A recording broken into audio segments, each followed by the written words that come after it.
శుభోదయం అందరికీ తొలి ఏకాదశి శుభాకాంక్షలు। ఈరోజు శ్రీ మహావిష్ణువుకి లక్ష్మీ సమేతంగా ఉన్న శ్రీ మహావిష్ణువుకి 108 నామాలతో పూజ చేసుకుంటాము। కుడుములు బెల్లం తాలికలు నివేదిస్తాము। పొద్దున్న పూజ చేసుకుంటాము। ఇవి బెల్లం తాలికలు ఎవరి సాంప్రదాయం అనుసరించి వాళ్ళు చేస్తారు। కుడుములే ఒకటే ఇచ్చే వాళ్ళు ఇస్తారు।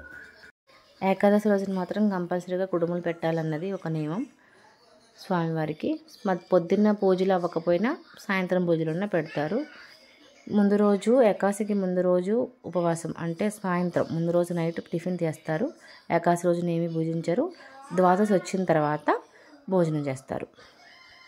ఈ విధంగా మా తోటలో ఉన్నటువంటి అరిటాకుతో మేము భోజనం చేసాం। కొత్తిమీర రైస్, వంకాయ ఫ్రై, సాంబార్, పెరుగుతో చేసాము। తొలి ఏకాదశి నాడు సాయంత్రం మాటలు స్వామివారికి పూజ చేసినప్పుడు రవ్వ ప్రసాదం పెడతారు। రవ్వ, పంచదార, పాలు కలిపి పెడతారు। ఇది మా రాముల వారు, మా ఊరి రాములవారు। అందరికీ తొలి ఏకాదశి శుభాకాంక్షలు। Thank you. తొలి ఏకాదశి రోజు సాయంత్రం వరకు ఏమి తినకుండా అలానే మంచినీళ్ళు తాగకుండానే ఉన్నారా అని కొంతమందికి అనుమానం। లేదండి, మంచినీళ్ళు తాగుతాము। మేమైతే మంచినీళ్ళు తీసుకుంటాము మధ్యలో।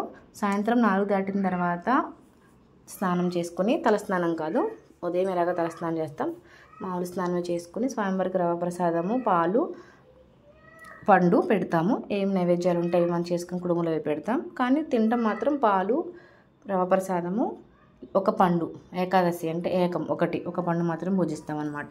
ఏకాదశి రోజున పూజ అయిన తర్వాత అంటే ఒకవేళ మీకు వీలు కుదిరితే పూజ అయిపోయిన తర్వాత గుడికి వెళ్ళొచ్చి దర్శనం చేసుకుని వచ్చి తినొచ్చు। లేదంత ఓపిక లేదంటే ఇంట్లోనే పూజ